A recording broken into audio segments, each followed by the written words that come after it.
talking about the impact of social media on teenagers, and we have a few questions to ask you.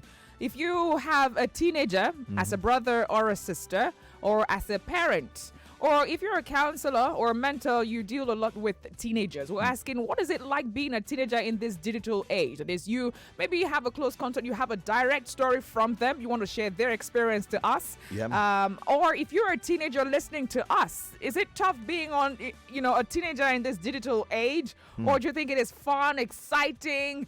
You get to mix or interact with people who you haven't seen. You get a lot of friends and people liking your post and all of that. What do you also engage social media? That's right. We're asking, what are teenagers engaging in on social media? That's right. Right. And I was sharing a story of the boys who were arrested. Yep. Who allegedly, I don't know if it has been but they were caught. They somewhat beheaded their one of their friends' girlfriend. Yeah, one of their friends' girlfriends, and they said the intent was to use the head for money rituals. And when they were interrogated, they said they found the procedure on Facebook. So how they got the information on how they can make the money or do the money ritual was on Facebook. So that means that they are being impacted one way or the other. That's right. Right? Certainly. There are contents. I don't know how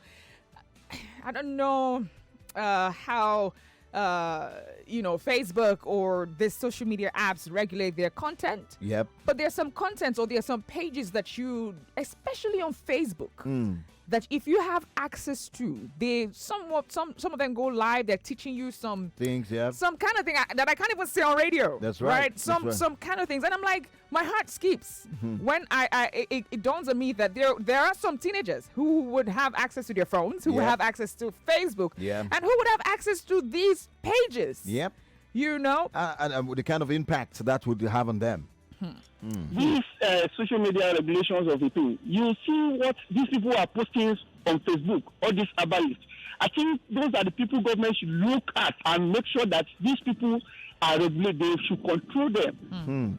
They are posting something how to make money, want to do a rituals, they put their numbers, all these people, they will call them. And that's why you see all these killings around. This is where they are getting the information. So they should be the one they regulate, not those who are operating the social media, but all those ability post all this rubbish on social media. They should be the ones they control. All right.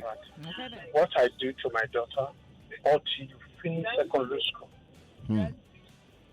you can have access to a phone. But I have to tell them, social media is a scam and it's a dream world that does not come to reality. You see them there, they will tell you what is not it. When you follow, you are doomed. You follow the word of your father first. Take your word of your father and your mother first before you add to anything you see in social media. Right. Discuss it with your father. Right. Discuss it with your mother before you go on. That's right. That is how I'm able to handle it. But as a parent, are you worried about this trend? Well, when I see some, my heart keeps, but I have to put my children, I have to teach them what they need to do. That's right. It's very simple. As a parent and as an aunt to my nephews and my nieces, who are also teenagers in the field, I would say that there is a passage in the Bible that in Proverbs 22:6, which says, "Train up a child in the way he should go, so that when they go, they will not depart from it." Definitely, these children will leave us. Your nephews, your nieces, they will grow old and they will leave you. It is what you imbibe in them that they will live on with. And there's no time, even when they are doing something, to tell them.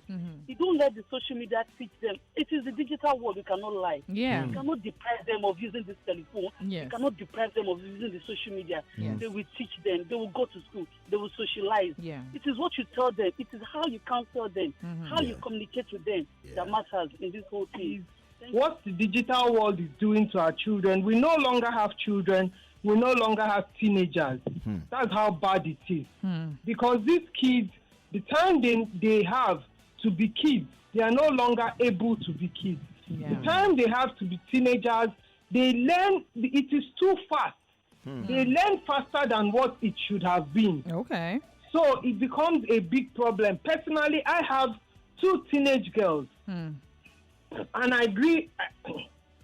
I agree with the man that called earlier. That said he keeps teaching his children, walk like a king, walk like a queen. Have you ever seen this? Have you ever seen that? So I do the same thing with my girls. They are always on TikTok. These young ones, always on TikTok. Every minute you see them dancing one crazy dance or the other. When you ask, they'll say, Mommy, that's what's on TikTok. You know, and it's really bad what we have on social media. Really, really bad. I always take my kids to Ecclesiastes 12:1, where it says that these young ones should learn to serve their Creator with the strength of their youth, not using the strength of their youth to be doing all this nonsense all around. Yes, it's not easy because they feel as if they are missing something if you don't let them go ahead. And you can't take the phone away from them. Most times, they even give them assignments that they have to use a phone to go and make research on before they can answer.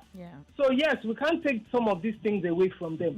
But we need to continually be prayerful and always teach our children the right thing to do, no matter where they are. Yes, I think what matters most is education. We teach them at home. And when we teach them, we don't give laws. We give principles. When you tell somebody, don't do this, if you do this, I will do that, the person might be tempted to continue doing it.